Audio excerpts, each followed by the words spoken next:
Татар халык әкияте Мулла һәм аның мөрите.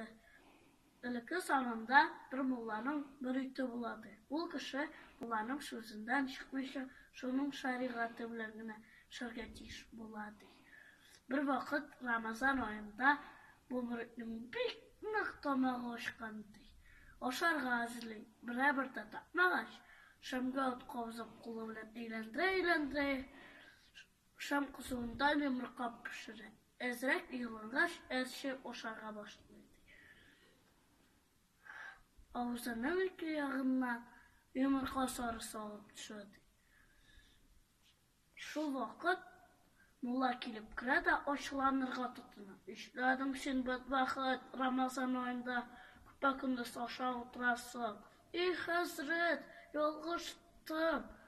Шайтан мине котыртты. Шайтан котыртмаса, мин ул эшне эшләмәсем. Шайтан гаепле, мин түгел. Ул вакыт мич артыннан шайтан килеп чыкты. Хәзрәт, ышанма, ялганлый. Шәм башында йомырка пешереп, үзем дә белмәсем, карап торып шок каттым. Үзләре бүтән начарлыкларны эшлиләр дә һәм һич хынасын шайтанга аударалар да куялар.